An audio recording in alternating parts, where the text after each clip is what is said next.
안녕하세요. 유튜브로 주식하는 남자입니다. 오늘은 종목 뉴스에 집중하지 마시고 큰 틀의 시장 움직임을 보시라는 주제를 가지고 왔는데요. 최근 연일 하락장에 많은 분들이 걱정이 많을 거라고 생각되는데요. 많은 개인 투자자분들이 코로나 이후 주식 투자를 시작했고 작년부터 불장이 이어지면서 코스피도 3,300포인트를 찍으며 투자 심리를 자극하면서 많은 개인 투자자들을 주식시장으로 끌어들였는데요. 주린이 분들 중에서는 내 종목은 악재가 없는데 왜 하락하는 거지? 호재 뉴스가 나오는데 왜 하락하는 거지? 라는 의문을 가지시는 분들도 많을 거라고 생각되는데요. 주린이 여러분들은 특히 이해하셔야 하는 게 종목보다 우선적으로 살펴야 하는 게 증시라는 건데요. 아무리 좋은 종목이라도 증시의 영향을 우선적으로 받을 수밖에 없다는 걸 이해하셔야 합니다. 주식 매매는 주식을 사고 파는 사람들로 인해 주식 거래가 성사되며 주가의 상승이나 하락이 이루어지는데요. 제가 계속해서 강조드리다시피 주식은 원금을 보장하지 못하는 위험자산이기 때문에 증시가 불안정하다면 위험자산으로의 투자 심리가 위축되어 투자금은 위험도가 낮은 투자처를 찾게 되고 그만큼 주식시장으로 투입되는 자금의 양이 줄어들며 주식 매매 활동 역시 둔화되겠는데요. 현 시점에서 증시를 여러분들은 어떻게 판단하고 계시나요? 회복하고 상승할 테니 지금 주가가 떨어졌을 때 얼른 줍줍해야 한다고 생각하시나요?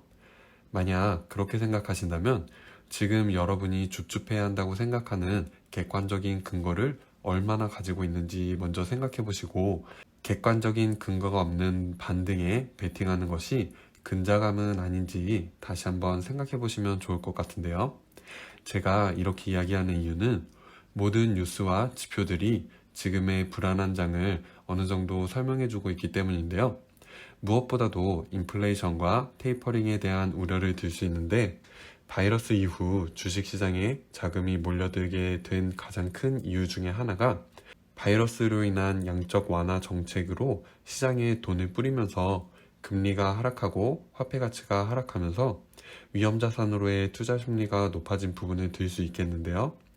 올 초만 해도 상승하는 물가를 잡기 위해 조기 테이퍼링 운운하면서도 결국 시장 지표들이 좋은 방향으로 회복하지 못해 금리 동결과 테이퍼링을 미루어 왔지만 중요한 건 테이퍼링이라는 이슈가 끝난 게 아니고 단지 미루어졌을 뿐이라는 거죠. 우리가 주가 상승을 기업의 전망을 살펴보면서 상승 모멘텀이 있는 종목을 가져가야 한다고 이야기하듯이 테이퍼링은 주가 하락 모멘텀으로 인지하고 있어야 하는데요. 테이퍼링이라는 하락 모멘텀은 아직 끝나지 않았고 언젠가는 반드시 시행될 이슈라는 점을 인지해야겠습니다. 그럼 대체 테이퍼링은 언제 하는데? 라고 이야기한다면 그건 우리들로서는 알 수 없겠죠? 분명한 건 아마도 우리가 알게 되는 시점은 어느 날 갑자기 아침 뉴스로 테이퍼링이 시작되었다는 소식을 접하면서겠고 그 이후에 대응해봐야 늦었다는 사실입니다. 테이퍼링은 어쩌면 이미 서서히 시작되었는지도 몰라요. 미국은 2008년, 2009년 금융위기 때 시행했던 양적 완화에 대해 테이퍼링을 언급한 후 시장이 폭락을 이미 한 차례 경험하였기 때문에 그 충격을 완화하기 위해 계속해서 테이퍼링을 언급하며 투자자들에게 경고를 해온 걸 수도 있겠고 어쩌면 충분한 기간을 두고 테이퍼링에 대한 경고를 해왔던 만큼 다가오는 테이퍼링에 타격이 크지 않을 수도 있겠죠. 단지 그 결과는 아무도 모른다는 것 뿐인데요. 그럼 테이퍼링에 대해서 객관적인 자료를 두고 이야기해 보자면요. 증시 뉴스를 계속해서 봐오신 분들은 아시겠지만 연준이 테이퍼링을 미룬 가장 큰 이유가 뭐였죠? 여러 이유들이 있겠지만 가장 큰 이유는 고용 회복이 충분히 이루어지지 않았다는 건데요. 보시는 바와 같이 미국 비농업 고용지수가 점차 회복되고 있고 미국 신규 실업수당 청구 건수도 확실히 줄어들고 있고요. 테이퍼링에 대해 어떻게 대응해야 하는지에 대해서는 모든 투자자들의 의견이 조금씩 다르겠지만 제 생각을 이야기해 보자면요. 우선 이렇게 질문을 던져볼게요. 1번, 테이퍼링은 올해 안에 오지 않는다. 2번, 테이퍼링이 올해 안에 온다. 이 질문에 대한 제 의견은 테이퍼링이 언제 올지는 중요하지 않다. 분명한 건 언젠간 반드시 올 것이며 모든 객관적 지표들이 테이퍼링의 가속화의 가능성을 나타내고 있다이고요. 두 번째 질문은 테이퍼링의 영향에 대해서 이야기해보자면 1번 테이퍼링은 약간의 영향만 주고 금세 회복할 것이다. 2번 테이퍼링으로 어느 정도 영향을 받겠지만 크게 하락 없이 횡보를 할 것이다. 3번 테이퍼링의 영향을 받고 주가가 크게 영향을 받을 것이다. 4번 테이퍼링의 영향은 거의 없을 것이다. 이 질문에 대한 제 의견은 우선 4번에 테이퍼링의 영향은 없을 것이다 라는 답은 없을 것 같고요. 첫 번째 질문과 마찬가지로 테이퍼링에 대한 영향이 크고 적고를 예측하려고 할 것이 아니라 영향이 크든 적든 확실히 영향을 받을 것이라는 것을 이해하는 게 중요하다고 생각합니다. 마지막 질문은 지금 현재의 하락장에 대해 대비를 어떻게 할 것인가에 대해서인데요. 1번 크게 하락한 종목을 대형주 위주로 줍줍한다. 2번 종목 상관없이 가장 크게 하락한 종목을 줍줍한다. 3번 관망하며 증시 흐름을 지켜본다. 이 질문에 대한 의견은 개개인의 투자 방식이나 투자 철학에 따라 다를 거라고 생각하지만 제 경우는 3번을 택하겠습니다. 그 이유는 제 스스로가 현재 시장의 움직임에 대해 변동성이 너무 크다고 생각하기 때문입니다. 다음과 같은 질문을 통해 중요한 키워드를 가지고 이야기를 풀어나가자면 테이퍼링이라는 이슈는 언젠간 오고 긴축이 시작될 거라는 거고요. 그 타격이 클지 작을지 예상할 수는 없지만 크든 작든 분명히 증시에 영향을 줄 거라는 것이고 그에 대한 대비는 안 하는 것보단 하는 게 좋지 않을까 하는 게 제 생각인데요. 그렇다면 어떤 식으로 대비해야 될까에 대해서 이야기하자면 가장 첫 번째로 내 포트폴리오를 재정비하는 거라고 생각하는데요. 현금 보유량이 충분하고 실적이 나오고 있으며 기업 펀더멘탈이 견조한 종목들을 유지하면서 성장성만 보고 투자하는 실적이 안 나오거나 적자 기업을 걸러내는 작업이 필요하겠습니다. 증시의 영향으로 모든 주가가 일제히 타격을 받게 되면 가장 먼저 회복되는 종목들은 견조한 종목들이 먼저 회복하게 될 테고 펀더멘탈이 견조하지 못한 기업들의 주가 회복은 더디거나 회복까지 얼마나 시간이 걸리게 될지는 알 수 없으니 우선적으로는 걸러내는 게 좋을 것 같다고 생각하는데요. 종목이 많으신 분들도 마찬가지로 이 기회에 종목을 정리할 건 정리하는 기회로 삼으면 좋지 않을까 생각되는데요. 저도 여러 종목에 분산하여 투자하고 있는데요. 제가 증시 흐름이 안 좋을 때 종목 정리하는 방법을 공유드리자면 1차적으로 앞서 이야기한 것처럼 실적이 저조한데 성장성만으로 투자하는 종목을 먼저 정리하고요. 두 번째로 남은 종목들을 수익률 또는 수익금 순으로 종목을 정렬한 후에 수익률이 0에 가까운 종목들 중에서 정리할 만한 종목이 있는지 찾아봅니다. 그 이유는 종목 정리의 궁극적인 목적은 변동성에 대비하는 동시에 현금 확보를 하기 위해서인데요. 앞서 이야기했듯이 증시의 영향을 받게 되면 종목, 섹터 상관없이 모든 종목이 영향을 받기 때문에 우선은 손익이 가장 적은 종목을 정리하는 방법인데요. 예를 들어 기준을 플러스 마이너스 10% 손익 종목을 대상으로 한다면 플러스 10% 미만의 수익 종목에 대해서는 약간의 수익 실현을 취함과 동시에 손실 전환을 예방할 수 있겠고요. 마이너스 10% 미만의 손실 종목에 대해서는 최소의 손실 종목을 정리함으로써 손실 최소화 및 추가 손실을 예방할 수 있기 때문이고요. 그리고 나머지 종목들의 경우 그대로 관망하는 건데요.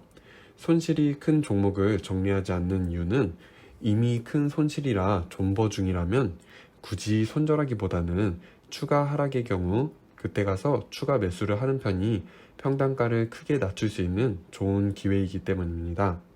단, 지난 영상에서 추가 매수에 대하여 이야기했듯이 추가 매수는 견조하거나 충분히 성장성을 기대할 수 있는 종목에 한하여 이루어져야 한다는 거 잊지 마시고요.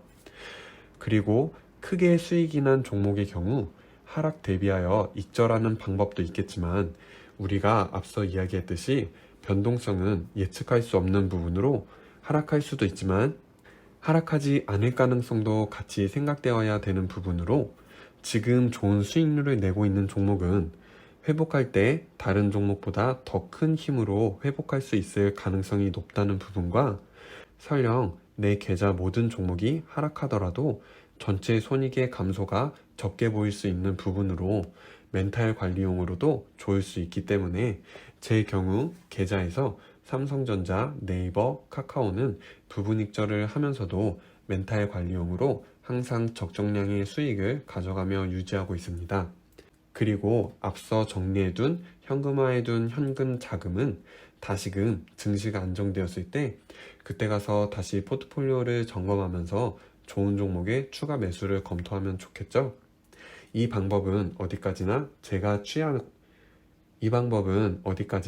제가 취하고 있는 제 스스로가 컨트롤할 수 있는 방법으로 제시해 드린 거고요.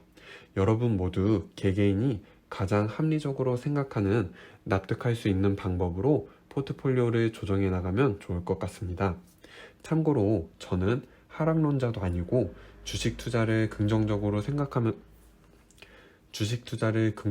생각하지만 위험 자산인 만큼 최대한 주의를 기울여서 가능한 한 리스크를 최소화하려고 노력하는 주식 투자자이라는 거 이야기 드리고요. 위기가 기회라는 말로 이번 하락장에 추가 매수한 개인 투자자분들도 많이 계실 거라고 생각하는데요. 저는 이번 하락은 우리가 말하는 그 위기라고 생각하지 않고 진짜 위기가 왔을 때를 대비해서 조금씩 준비해 나가려고 합니다. 여러분들도 각자 투자 전략 잘 살피면서 안정적으로 자산 운용할 수 있기를 바라겠습니다. 오늘 이야기는 여기까지 해보고요. 오늘도 간단하게 한 종목 살피고 가려고 하는데요. 오늘은 오랜만에 S&T 모티브를 살짝 보고 가겠습니다. 아시는 분은 아시겠지만 S&T 모티브는 제가 유튜브를 처음 시작할 때 다룬 종목이라 개인적으로도 애착이 많이 갔었던 종목인데요. 표시해둔 건 제 매매 기록으로 노란색이 매수자리, 녹색이 매도자리를 나타내고 있고요. 3월부터 여러분들과 같이 유튜브로 다루면서 3월부터 5월 말에 걸쳐 틈날 때마다 조금씩 매수하여 매집해 왔었는데요. 제가 당시 7만원 부근에서 강하게 저항을 받을 것 같다고 이야기 드렸던 걸로 기억하는데요. 6월 말쯤에 7만원 위로 올라서서 저도 추가 상승을 살짝 기대했다가 7월 30일 기대치를 하회하는 실적을 발표하면서 당시 지켜줘야 했던 64,000원 라인을 장대 음봉으로 하락하게 되면서 두 번째 매도에는 아쉽게도 1.3% 수익만 가지고 나오게 되었는데요. 다른 S&T 모티브 주주님들은 어떻게 대응하셨는지 모르겠지만 다들 잘 대응하셨기를 바랄게요. 8월 18일 수요일장 반등이 나오면서 56,100원에 장 마감하였는데요. 현재로서 지켜줘야 하는 자리는 53,000원, 그 아래로는 5200원, 그 밑으로는 47,600원으로 볼 수 있을 것 같습니다. 개인적으로는 지금은 증시도 불안정하여 재진입은 고려하지 않고 있고요. 2, 3주 정도 관망하면서 주가 흐름을 살펴볼 생각입니다. 오늘은 이렇게 종목 뉴스에 집중하지 말고 큰 틀의 시장 움직임을 보시라는 주제로 이야기해 보았는데요. 도움이 되셨다면 구독과 좋아요 부탁드리고요. 관심 종목이나 매매 전략에 대해서 궁금하신 종목 있으시면 댓글 남겨주세요. 그럼 이번 주도 마무리 잘 하시고요. 다음 영상에서 또 만나요. 안녕.